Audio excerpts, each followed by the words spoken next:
बिस्मिल्लाहिर्रहमानिर्रहीम। अस्सलाम वालेकुम नाज़रीन। जीअं त तव्हां सां सभिनी खे ख़बर आहे, रोज़ानो जे बुनियाद ते सोशल मीडिया ते प्रिंट मीडिया जे हवाले सां, इलेक्ट्रॉनिक मीडिया जे हवाले सां रोज़ानो पढ़ूं था, ॾिसूं था, ॿुधूं था त पूरे मुल्क जे अंदरि पर ख़ासि तौर ते असांजे सिंध सूबे जे अंदरि तमामु घणी महांगाई थी वई आहे। सिंध सूबे जे अंदरि हर खाइण पीअण वारी शइ तमामु घणी महांगी आहे। ग़रीब गुरबे जे लाइ, यानी ग़रीब माण्हुनि जे लाइ उन्हनि जो वठणु, उनजो इस्तेमालु करणु, उन्हनि ताईं पहुच करणु, उन्हनि सामान सड़े ताईं, चाहे दाल जे सूरत में हुजे, अटे जे सूरत में हुजे, गिह जे सूरत में हुजे, तेल जे सूरत में हुजे, यानी हर क़िस्म जी जेका शइ आहे खाइण पीअण वारी, उहा तमामु घणी महांगी थी वई आहे। हवाले सां सिंध सूबे जो अवाम सरापा एहतिजाज रहियो आहे ऐं अञा ताईं इन तकलीफ़ में आहे, इन सोच फ़िक्र में आहे त हीअ महांगाई, हीअ जेको तूफ़ान आहे, हीअ जेको ज़िलज़िलो आहे महांगाई जो, इहो कॾहिं घटि थींदो ऐं असांजे सिंध जे अवाम खे, बल्कि पूरी पाकिस्तान जे अवाम खे सस्ती शइ मिलंदी, यानी सस्तो अटो मिलंदो, सस्ती खंडु मिलंदी, सस्ती चांहि मिलंदी, चांहि जी पती मिलंदी, सस्तो गुड़ मिलंदो, सस्ती मिठाई मिलंदी, यानी हर क़िस्म जी शइ, सस्ती दाल मिलंदी, सस्ता बसर मिलंदा, सस्ता टमाटा मिलंदा, या हर क़िस्म जी खाइण पीअण जी जेका शइ आहे उहा कॾहिं सस्ती थींदी? इहो सुवाल सिंध गवर्नमेंट, बल्कि पूरे पाकिस्तान जी यानी वफ़ाक़ी गवर्नमेंट जे लाइ वॾो अहम सुवाल ऐं इम्तिहान आहे त हू असांजे मुल्क जे अवाम जे लाइ ऐं सिंध सूबे जे अवाम जे लाइ सिंध गवर्नमेंट कॾहिं अहिड़ा फ़ैसिला कंदी जो सिंध जो अवाम सस्ती शइ वठंदो ऐं खाईंदो ऐं पीअंदो। महीनो पहिरियां जेकॾहिं कंहिं सिंध जे अवाम मां हिकु शख़्स महीनो पहिरियां मां तव्हांखे ॿुधायां त उहो ई साॻियो अटो जेको 750 रुपए में 5 किलो वारी थैली मिलंदी, यानी 150 रुपया किलो सम्झो तव्हां, उहो हींअर 800 या 800 खां मथे मिले थो बाज़ार जे अंदरि, यानी 160 165 रुपया किलो थी वियो आहे। एॾी महांगाई, यानी हिकु अटो खाइण जी जेका बुनियादी शइ आहे, तव्हांखे मां ॿुधाईंदो हलां त सभ खां पहिरियां जेका बुनियादी शइ आहे इंसान जी, यानी माना सिंध सूबे जे अवाम जे हवाले सां ॻाल्हि कयां या पाकिस्तान जे हवाले सां ॻाल्हि कयां त पहिरियां अटे जी ज़रूरत पए थी, उन खां बाद में दाल जी, पटाटे जी, बसर जी, टमाटे जी। अटो अहिड़ी शइ आहे जेको तव्हां मानी आम तौर ते तव्हां ॾिसो त पहिरियां मानी माण्हू पचाईंदो, ऐं जेकॾहिं का शइ न हूंदी आहे आम तौर ते असांजे ॿहिराड़ी इलाइक़नि जे अंदरि या शहरनि जे अंदरि, जेकॾहिं ॿी का उन सां मानी सां खाइण जी का शइ न हूंदी आहे त माण्हू उनखे रुखी मानी करे खाई करे पंहिंजो पेट पाले सघे थो। लेकिन ख़ाली टमाटो, ख़ाली पटाटो,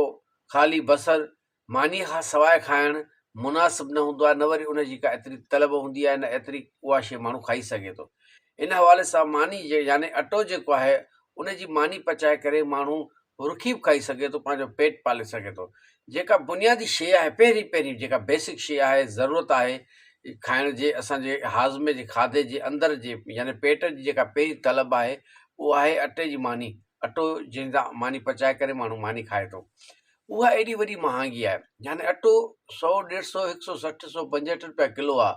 हिन ग़रीब अवाम जे मथां एॾो वॾो महांगाई जेको तूफ़ान आहे,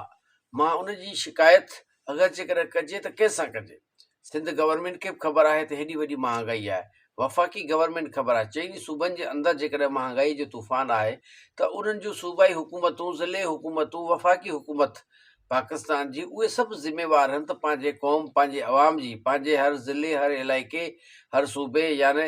वसंदीअ जे हवाले सां पंहिंजा पंहिंजा उतां जा नुमाइंदा हुकूमतूं जिन जे हथ में पावर आहे, उहे सभु ख़िदमत करे सघनि था पंहिंजे अवाम जी, पंहिंजे इलाइक़े वासियुनि जी। लेकिन अफ़सोस सां चवणो थो पए त ॿोॾि खां बाद में, यानी जेका हीअ तबाही आई, फ्लड आई, कुदरती आफ़त बि हुई, लेकिन कंहिं हद ताईं इहो चयो वियो या ॾिठो वियो या ॿुधायो वियो या मञियो वियो त उन में सिंध गवर्नमेंट जी नाअहली बि, यानी कोताही बि उन में शामिलु आहे। लेकिन इन सभिनी शयुनि खां हटी करे जेकॾहिं अचिजे त अवाम खे, यानी सिंध सूबे जे अवाम खे अटे जी सस्ते रेट जे हवाले सां कॾहिं अहिड़ी ख़ुशख़बरी मिलंदी जो हू कम से कम पंहिंजा पोयां माज़ीअ वारा ॾुख, तकलीफ़ूं, तबाहियूं सभु विसारे विहनि ऐं कम से कम पंहिंजे पेट पालण जे लाइ हिकु डगड़ी मानीअ जे अटे सां पचाए करे रुखी खाई सघनि ऐं हू पंहिंजो पेट पाले सघनि, यानी पेट भरे सघनि, ऐं पंहिंजे ॿचनि खे टे वेला मानी यानी टे वेला अटे जी मानी हू खाराए सघनि। इहो कॾहिं वक़्तु ईंदो असांजे सिंध सूबे जे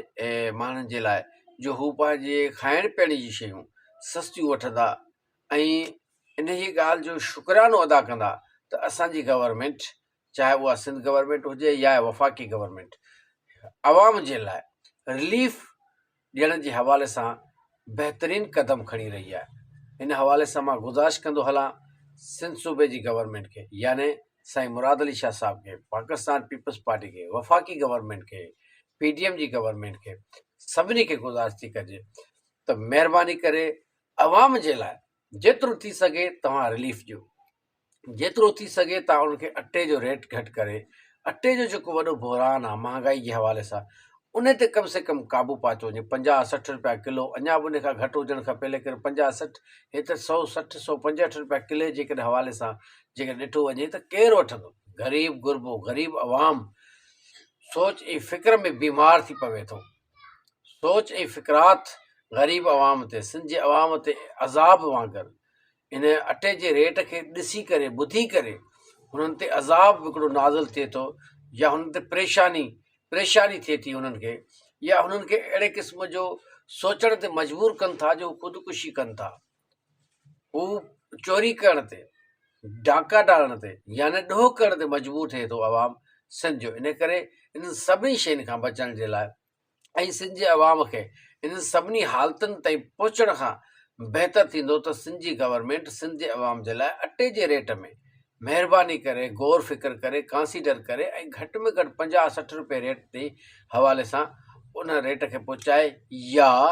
अगरि जेकॾहिं अहिड़े क़िस्म जो माहौल सिंध गवर्नमेंट नथी करे सघे त कम से कम बेरोज़गारी फंड रिलीफ पैकेज सिंध जे अवाम जे लाइ, ग़रीब माण्हुनि जा, ओल्ड एज जेके पर्सन्स 60 सालनि खां मथे जेके आहिनि, जेके पेंशनर न आहिनि, उन्हनि सभिनी जे लाइ मंथली पैकेज मुक़ररु करे, बेरोज़गारी फंड पैकेज करे, औरतुनि जे हवाले सां जेके एजुकेशन जे हवाले सां आहे, ॿारनि जे लाइ मंथली पैकेजिस मुक़ररु कर त कम से कम उनखे 8, 10, 15 हज़ार, 20 हज़ार जेकॾहिं महीनो अचनि त हू पंहिंजी ज़िंदगी आसान तरीक़े सां गुज़ारे सघनि। मां सम्झां थो त मुंहिंजे हिन मैसेज खे सिंध जी गवर्नमेंट ज़रूरु गौर व फ़िक्र कंदी, ऐं उहा ख़ासि तौर ते चीफ जस्टिस हाई कोर्ट खे गुज़ारिश कयां त हिन मसइले में मां पहिरियां बि गुज़ारिश करे चुको आहियां त तव्हां सुओ मोटो वठो ऐं सिंध जी गवर्नमेंट खे अहिड़े इन हवाले सां ज़ोरबार करे सिंध जे गवर्नमेंट खे कंहिं तरीक़े सां उन्हनि जी ॻाल्हियुनि में आणे, उन्हनि खे माइल करे सिंध जे अवाम जे खाइण पीअण वारी शइ, ख़ासि तौर ते अटे जे रेट जे हवाले सां उन्हनि खे मजबूर कयो वञे त उहो रेट लाहे करे घटि कनि, त जीअं सिंध जो अवाम 3 वेला पंहिंजी अणमखी मानी सिर्फ़ु पेट भरण जे हवाले सां, याने उहा ख़ाली अटे जी मानी पचाए करे पंहिंजो पेट भरे सघनि। मां chief justice Sindh high court खे गुज़ारिश कयां त हिन सिंध जे अवाम जे हिन आवाज़ खे ज़रूरु ॿुधनि ऐं उन ते अमल करण जे हवाले सां को एक्शन खणनि। ऐं मां ख़ासि तौर ते वधीक इन सभिनी एक्शन्स खां वधीक जेको मौज़ून सम्झां थो उहो आहे असांजी वकील बिरादरी, जंहिंखे असांजो टाइटल ॾिनल आहे। आम तौर ते हर नंढे वॾे खे ख़बर आहे, वकील बिरादरी खे ख़बर आहे त we are cream of society. असां जेकॾहिं क्रीम ऑफ सोसाइटी आहियूं त असां मुआशिरे जे लाइ छा कयो आहे? असां मुआशिरे जे यानी ग़रीब माण्हुनि जे लाइ, ॿोॾि सतायलनि जे लाइ, हीउ अटो महांगे हुजण जे हवाले सां, हीअ खाइण पीअण वारी शयुनि जे महांगे थियण जे हवाले सां असां वकील बिरादरी जो कहिड़ो रोल रहियो आहे? इन हवाले सां मां वकील बिरादरी खे ख़ासि तौर ते सिंध बार काउंसिल जा जेके बि उहिदेदार आहिनि, वॾी लेवल जा, हाई कोर्ट बार जा सदर जनरल सेक्रेटरी साहब आहिनि, चाहे कराची सां हुजनि, हैदराबाद सां हुजनि, सखर सां हुजनि, लाड़काणो सां हुजनि, यानी हर डिवीज़न जे जेका बार एसोसिएशन आहे हाई कोर्ट जे हवाले सां, उन्हनि सभिनी जे उहिदेदारनि खे हर ज़िले जे डिस्ट्रिक्ट जेके प्रेसिडेंट आहिनि, जनरल सेक्रेटरी, वाइस प्रेसिडेंट, जेके मैनेजमेंट जा उहिदेदार आहिनि, हर तालका बार TBA जेके तालका बार एसोसिएशन जेके बि आहिनि, उन्हनि सभिनी बार एसोसिएशन जे हवाले सां सभिनी वकील बिरादरी खे गुज़ारिश कयां त ग़रीब अवाम जो, सिंध जे ग़रीब अवाम हिन वक़्तु तव्हां असां क्रीम ऑफ सोसाइटी जो जेको टाइटल आहे उन्हनि ते बि उनजी नज़र आहे त उहे उन्हनि जे लाइ छा था कनि। तव्हां महिरबानी करे अहिड़े क़िस्म जो हिकिड़ो प्लान तयारु कयो, अहिड़े क़िस्म जो माहौल पैदा कयो वकील बिरादरी ख़ासि तौर ते जेको सिंध जे ग़रीब आवाम जे खाइण पीअण जी शयुनि जे हवाले सां उन्हनि खे को रिलीफ ॾियारे सघो। ही वॾी इबादत हूंदी जेकर असां सिंध जे आवाम जी ऐं ख़ासि तौर ते पूरे पाकिस्तान जे हवाले सां जेकर थिए त सभिनी वकील बिरादरी जी क्रीम ऑफ सोसाइटी जे टाइटल हुजण जो जेकी सभ खां पहिरियों अहम सबक़ु आहे, ज़िमेवारी आहे, उहा ग़रीब आवाम जी रिलीफ जे हवाले सां आहे। खाइण पीअण वारी शयुनि में तव्हां असां सभु मिली करे हिकु अहिड़ो प्लान तयारु कयूं, का अहिड़ी प्रोसीजरल को एक्ट कयूं, अहिड़े क़िस्म जो को अमल कयूं जो गवर्नमेंट खे इन शइ जे लाइ बावर कजे त ग़रीब आवाम जो जेको खाइण पीअण जी जेका शइ आहे, ख़ासि तौर ते अटो आहे या ॿियूं बि खोड़ सारियूं शयूं आहिनि, उन सभिनी जी जेका महांगाई जे हवाले सां जेका रेट आहे उहो घटि कयो वञे त जीअं कम से कम ग़रीब आवाम, सिंध जो ग़रीब आवाम पहिरें ई बोर्ड जे करे तमामु घणो तबाह थी चुको आहे। एडुकेशन कान्हे का, तइलीम तबाह थी चुको आहे, खूनरेज़ी, डकैती, धाड़ा फुरूं, माना घणे क़िस्म जी गंदगी असांजे सिंध जे अंदरि मुआशरती लिहाज़ सां पैदा थी चुकी आहे। उन सभिनी ते